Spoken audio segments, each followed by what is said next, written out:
Good morning students. आज हम BSc part 1 में आइसोलेशन मीन्स पार्थक्य चैप्टर जो है उसको पढ़ेंगे। स्टूडेंट्स, एज यू नो कि प्रत्येक जाति की अपनी एक आइडेंटिटी होती है और प्रत्येक जाति में विशेष संरचनात्मक, कार्यकीय और व्यावहारिकीय लक्षण पाए जाते हैं। जाति इनमें विशेष लक्षणों का निर्धारण जीन्स द्वारा किया जाता है और इस प्रकार एक जाति का एक निश्चित पूल होता है। ठीक है।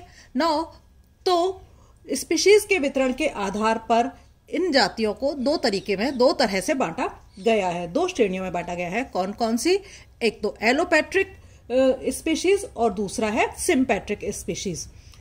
एलोपैट्रिक स्पीशीज जब संबंधित जातियां भिन्न भिन्न भौगोलिक क्षेत्रों में निवास करती हैं या जो रिलेटेड स्पीशीज हैं वो डिफरेंट ज्योग्राफिकल रीजन्स में रहती हैं तो इन्हें हम एलोपैट्रिक स्पीशीज कहते हैं। जबकि सिम्पैट्रिक स्पीशीज जब संबंधित जातियां एक ही भौगोलिक क्षेत्र में निवास करती हैं या सेम ज्योग्राफिकल रीजन्स में रहती हैं तब हम उनको सिम्पैट्रिक स्पीशीज कहते हैं।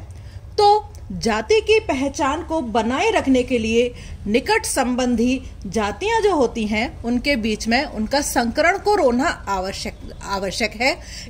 तभी वो जातियां जो हैं अपनी आइडेंटिटी बनाए रख सकती हैं। नाउ यहाँ आइसोलेशन क्या होता है? आइसोलेशन मीन्स है एक ही जाति की पॉपुलेशन किन्हीं कारकों द्वारा छोटी छोटी इकाई में अलग होने और इन जंतुओं के मध्य संकरण ना होने की जो प्रक्रिया है आइसोलेशन कहलाती है। इसके अलावा मेटकॉफ के अकॉर्डिंग कोई भी कारण जो एक ही जाति के सदस्यों को आपस में सफलतापूर्वक संकरण करने से रोकता है आइसोलेशन कहलाता है। इसके अलावा हक्सले के अकॉर्डिंग आइसोलेशन इवोल्यूशन के लिए आवश्यक होता है। मेंडेलियन पॉपुलेशन के अकॉर्डिंग मेंडल्स के अकॉर्डिंग कि मेंडेलियन पॉपुलेशन के बीच इंटरब्रीडिंग को रोकने एवं जेनेटिक इनफ्लो के लिए कई फैक्टर्स होते हैं जिनकी वजह से आइसोलेशन होता है। तो डोबेंस्की के अनुसार आइसोलेशन जो है दो तरीके से हो सकता है, ज्योग्राफिकल आइसोलेशन ज्योग्राफी की वजह से और दूसरा रिप्रोडक्शन की वजह से आइसोलेशन हो सकता है। ठीक है। अब हमने कहा कि जाति की पहचान को बनाए रखने के लिए निकट संबंधित जातियों के बीच संकरण को रोकना आवश्यक होता है।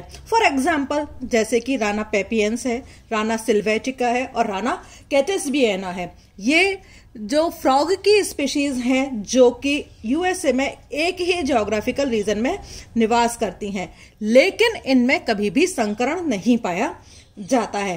तो एक ही क्षेत्र में रहने के बाद भी ये अपनी आइडेंटिटी को, अपनी पहचान को बनाए हुए रखती हैं। तो इन निकट संबंधित जातियों के बीच में जो संकरण को अवरोधित करने वाला फैक्टर है उसको ही हम आइसोलेशन मैकेनिज्म कहते हैं। तो और इसी प्रोसेस को पृथक्करण कहते हैं। तो दूसरे शब्दों में हम क्या कह सकते हैं? पृथक्करण जो है निकट संबंधित जातियों के बीच जीन इंटरफ्लो को रोकने का काम होता है। तो आइसोलेशन की जो प्रोसेस है उसका विवरण 1937 में ज़ोवेन्स्की के द्वारा दिया गया था। वैगनर के अकॉर्डिंग जो जाति उद्भवन के लिए आइसोलेशन का होना अति आवश्यक है और जो जाति हक्सले के अकॉर्डिंग आइसोलेशन एक तरह से इवोल्यूशनरी फोर्स की तरह से काम करता है। नाउ मैकेनिज्म कितनी है? टाइप्स ऑफ आइसोलेटिंग मैकेनिज्म कितनी तरह से हो सकती हैं? तो टाइप्स ऑफ आइसोलेशन मैकेनिज्म दो तरीके की हैं। Mechanism that prevents inter specific crosses, intra specific crosses, अंतः जातीय संकरण का निरोध करने वाली क्रियाविधि मीन्स सेम जातियों में जब संकरण को रोकती हो। दूसरा है mechanism that reduces full success of inter specific crosses means अंतर जातीय संकरण की पूर्ण सफलता का निरोधन करने वाली क्रियाविधि मीन्स अलग अलग जातियों में संकरण को रोकने की जो क्रियाविधि होती है वो हम कहते हैं उसको mechanism that reduces full success of inter specific crosses. ठीक है। नाउ जो इंटर स्पेसिफिक मैकेनिज्म है वो फिर कई तरह की होती है। कौन कौन से? एक तो जियोग्राफिकल आइसोलेशन है, दूसरा आइसोलेशन ड्यू टू डिस्टेंस है, तीसरा क्लाइमेटिक आइसोलेशन, फोर्थ वन है सीजनल आइसोलेशन, फिफ्थ है हैबिटेट और इकोलॉजिकल आइसोलेशन, एंड नेक्स्ट है इथोलॉजिकल आइसोलेशन, मैकेनिकल आइसोलेशन और फिजियोलॉजिकल आइसोलेशन। हिंदी में बोले तो भौगोलिक पृथक्करण, दूरीगत पृथक्करण, जलवायु पृथक्करण एंड ऋतुनिष्ठ पृथक्करण, आवासीय या इकोलॉजिकल पृथक्करण और व्यवहारिक पृथक्करण, मैकेनिकल पृथक्करण और कार्यकीय पृथक्करण। ये पॉइंट्स किसके हैं? ये हम पढ़ेंगे इंट्रा स्पेसिफिक संकरण को रोकने वाली, अंतःजातीय संकरण को रोकने वाली। अंतरजातीय संकरण को रोकने के लिए हम कौन कौन से पॉइंट्स पढ़ेंगे? गैमेटिक मोर्टिलिटी, जाइगोटिक मोर्टिलिटी, संकर जीवन क्षमता या हाइब्रिड इनवाइलिटी और हाइब्रिड स्टरलिटी। ये पॉइंट्स हम इसके अंदर पढ़ेंगे।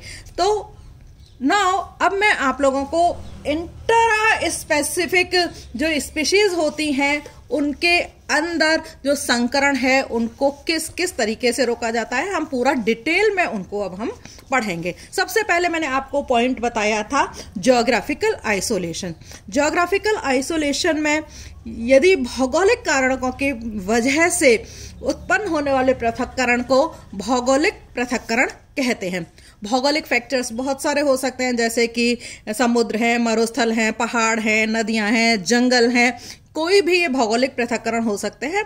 तो वैगनर के अकॉर्डिंग जो भौगोलिक कारकों के जो परिणाम स्वरूप नई जातियों का उद्भवन होता है, तो एक ही जाति के बीच में या एक ही जाति की पॉपुलेशन के बीच में भौगोलिक कारकों के आ जाने की वजह से वो एक जाति दो भौगोलिक कारकों, दो जातियों में बंट जाती है और इनके बीच में जो जीन इनफ्लो है वो रुक जाता है, बंद हो जाता है, निरोधित हो जाता है। और यदि ऐसा कई वर्षों तक रहता है तो फिर ये दो जातियां उपजातियां बन जाती हैं और काफी समय के बाद में नई जातियों में ये भिन्न भिन्न जातियों में ये परिवर्तित हो जाती हैं। तो इस प्रकार के जाति उद्भवन को हम एलोपैट्रिक उद्भवन कहते हैं। ठीक है, फॉर एग्जाम्पल ये डायग्राम से जैसे पता चल रहा है कि पहले कोई एक रीजन था ये जिसमें एक ही जाति रहती थी, लेकिन बीच में किसी वजह से इनके कोई जियोग्राफिकल बैरियर आ गया, समुद्र आ गया इनके बीच में, तो ये दो जातियां जो हैं अलग अलग जातियों में बट गई। और अब ये जातियों में पहले ये उस सब स्पीशीज में बदलती हैं, लेकिन क्योंकि इनके बीच में जीन इनफ्लो रुक जाता है जियोग्राफिकल बैरियर आने की वजह से, तो लंबे समय के बाद में ये नई जातियों में बदल जाती है। दूसरा है आइसोलेशन। फॉर एग्जाम्पल जो है इसका जो सदर्न एलिफेंट सील है और नदर्न एलिफेंट सील जो है निकट संबंधी जातियां हैं, लेकिन इनके बीच में क्या आ जाता है, 3000 मील लंबा कटिबंधीय समुद्र आ जाता है, जिसकी वजह से ये अलग अलग जातियों में डिवाइड हो गए। Now isolation due to distance. कभी कभी क्या होता है कि एक ही जाति के सदस्य एक बड़े भौगोलिक क्षेत्र में फैले हुए रहते हैं, तो इनकी जो अनेक छोटी छोटी पॉपुलेशंस हैं वो इस क्षेत्र के अंदर पाई जाती हैं।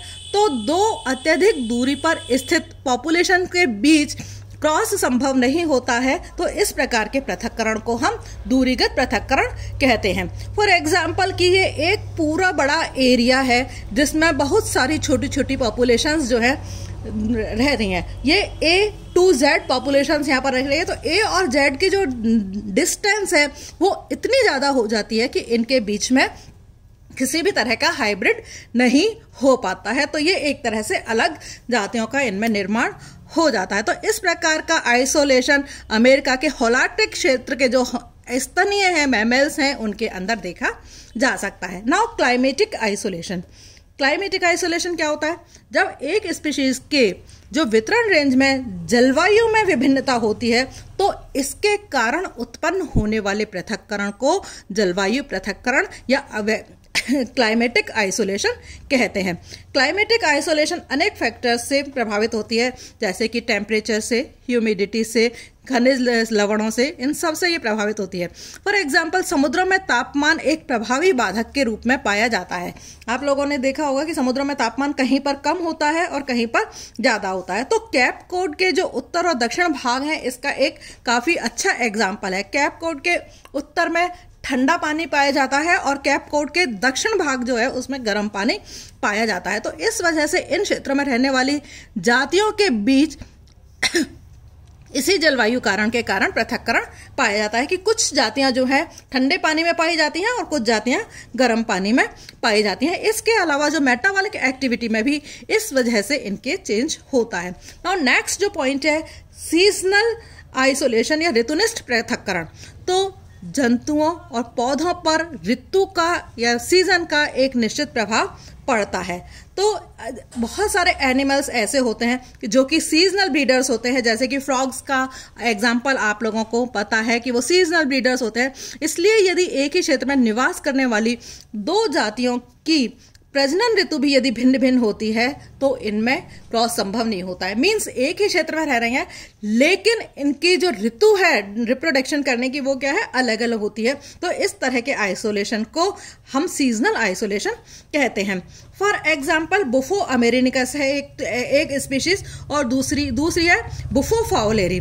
तो ये दोनों एक ही जगह पर पाई जाती हैं, एक ही भौगोलिक क्षेत्र में रहती हैं, लेकिन इनके बीच में हाइब्रिडाइजेशन की प्रोसेस जो है वो नहीं पाई जाती है। जो बुफो अमेरिकन की है वो उसकी जो रिप्रोडक्शन टाइम है वो बारिश के शुरुआत में होता है, जबकि जो बुफो फाउलेरी है उसकी जो रिप्रोडक्शन टाइम है वो बारिश के बाद में शुरू होता है। तो इस वजह से सीजन में डिफरेंस होने की वजह से इनके बीच में जो रिप्रोडक्शन की प्रोसेस नहीं होती है, कभी कभी इनके बीच में ओवरलैपिंग पाई जाती है। तो जो एनिमल्स उसकी वजह से बनते हैं उनको बुफो वुडहाउसी कहते हैं। इसी तरह से आप लोगों ने माइग्रेशन देखा होगा, बर्ड्स में भी होता है माइग्रेशन, फिशेज में भी होता है। तो जो बर्ड्स हैं मैं उनमें और फिशेज में भी सीजनल ब्रीडिंग पाई जाती है और इसी वजह से ही वो माइग्रेशन एक जगह से दूसरी जगह करते हैं। इसी तरह से मैंने आपको पहले एग्जांपल दिया था राना सिल्वेटिका का, राना पेपियंस और राना क्लीमेंटिस का कि ये एक ही तालाब के अंदर रहते हैं, लेकिन क्योंकि इनका जो सीजनल ब्रीडिंग टाइम है उनका टेम्परेचर जो है अलग अलग होता है, तो इस वजह से इनके अंदर हाइब्रिड नहीं पाया जाता है, इनके ब्रीडिंग नहीं पाई जाती है। फॉर एग्जांपल राना सिल्वेटिका जो है वो 44 डिग्री फ़ारेनहाइट पर, राना पेपियंस जो है 55 डिग्री फ़ारेनहाइट पर और राना क्लीमेंटिस जो है वो 60 डिग्री सेंटीग्रेड फ़ारेनहाइट टेम्परेचर पर ये ब्रीडिंग करते हैं। तो इस वजह से इनके बीच में किसी भी तरह के जो किसी भी तरह की जो हाइब्रिडाइजेशन की प्रोसेस है या रिप्रोडक्शन की प्रोसेस है या जीन फ्लो की जो प्रोसेस है वो इनके बीच में नहीं पाई जाती है। नाउ नेक्स्ट आइसोलेशन है हैबिटेट और इकोलॉजिकल आइसोलेशन। मीन्स जब एक सामान्य क्षेत्र में रहने वाली दो जातियां डिफरेंट हैबिटेट या डिफरेंट इकोलॉजिकल रीजन्स में निवास करती हैं तो इनके बीच में भी क्रॉस संभव नहीं होता है। तो इस तरह के आइसोलेशन को हैबिटेट या इकोलॉजिकल आइसोलेशन कहते हैं। फॉर एग्जाम्पल वेसरमैन के अकॉर्डिंग 1957 में एक सामान्य क्षेत्र में रहने वाले जो स्पैड फुट टोड्स टोड की जो विभिन्न जातियां हैं उनके बीच में संकरण नहीं होता है। क्यों नहीं होता है? क्योंकि ये भिन्न भिन्न जातियां जो हैं वो डिफरेंट टाइप की जो सॉइल होती है उसके ऊपर निवास करती हैं, इस वजह से इनके नहीं हो पाता। तो डिफरेंट सॉइल होने की वजह से इनके अंदर जो हाइब्रिडाइजेशन की प्रोसेस है वो नहीं होती है। इसी तरह से उत्तरी अमेरिका के जो मैट्रियस स्पाइडॉन की जो दो रेसेस हैं उनमें से एक तो फ्रेश वाटर रेस है और दूसरी मेराइन वाटर रेस है। तो इस वजह से भी स्पीशीज सेम है लेकिन उनका हैबिटेट जो है वो अलग है, तो इस वजह से इनके बीच में भी हाइब्रिडाइजेशन की प्रोसेस जो है वो इनके बीच में नहीं पाई जाती है। इसी तरह से एक एग्जांपल है राना ग्लेरियो और राना एरियोलेटा जो कि डिफरेंट हैबिटेट में रहते हैं लेकिन इनके बीच में भी क्रॉस ब्रीडिंग नहीं पाई जाती है। नाउ नेक्स्ट जो पॉइंट है इथोलॉजिकल आइसोलेशन। इथोलॉजिकल आइसोलेशन ये एनिमल्स का एक इंपॉर्टेंट कैरेक्टर होता है। एक ही जाति के मेल और फीमेल के बीच में ही इनमें जन्म संभव होता है और इनके बीच में एक निश्चित तालमेल पाया जाता है तभी इनके बीच में जो रिप्रोडक्शन की प्रोसेस है वो हो पाती है। तो इसके लिए मेन 3 पॉइंट्स हैं जो कि पाए जाते हैं। एक तो विजुअल, मींस रिप्रोडक्शन कब होगा, जब या तो विजुअल स्टिमुलाई उनको मिले, या फिर उनको ऑडिटरी स्टिमुलाई मिले, या फिर केमिकल स्टिमुलाई जो है उनको मिले। विजुअल स्टिमुलाई के मींस क्या है कि वो ये देख पाए कि रंग कैसा है, साइज कैसा है, शरीर की आकृति कैसी है, शरीर की गति कैसी है, इसको वो देख पाते हैं। ऑडिटरी मींस सुन करके, इसमें ध्वनि जो है वो उसके अंदर आती है। जैसे कि बारिश में मेंढक जो है टर टर करता है, आप लोगों ने सुना होगा। पक्षियों में ध्वनि उत्पादक सिरिंक्स पाया जाता है, जिसकी वजह से वो पक्षी जो है एक दूसरे की तरफ आकर्षित होते हैं। इसी तरह से केमिकल स्टिमुलेशन मींस हर एक जाति जो है अपने शरीर से जो गंधयुक्त पदार्थ हैं उनका सीक्रेशन करती है।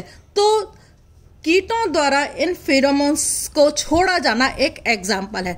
और ये जो गंधयुक्त पदार्थ क्या कहलाते हैं, फेरोमोन्स कहलाते हैं, जो कि जातियां अपने शरीर के बाहर छोड़ती हैं। तो ड्रोसोफिला की स्पीशीज जो होती हैं उनमें ये इथोलॉजिकल बिहेवियर काफी ज्यादा पाया जाता है। नाउ मैकेनिकल आइसोलेशन मीन्स कि कई जंतुओं के जो एक्सटर्नल रिप्रोडक्टिव ऑर्गन्स जो हैं वो काफ़ी कॉम्प्लेक्स होते हैं। तो इस प्रकार के जो कॉम्प्लेक्स ऑर्गन्स हैं वो ज़्यादातर इंसेक्ट्स के अंदर पाए जाते हैं, और इनमें लॉक एंड की सिद्धांत चलता है। मीन्स एक ही जाति के जो मेल फीमेल्स हैं वो ही आपस में मैटिंग कर सकते हैं, इसके अलावा कोई दूसरे इसके साथ में मैटिंग नहीं कर सकते हैं। तो इसका भी बेस्ट एग्जाम्पल ड्रोसोफिला है, जो कि आप लोग पढ़ेंगे।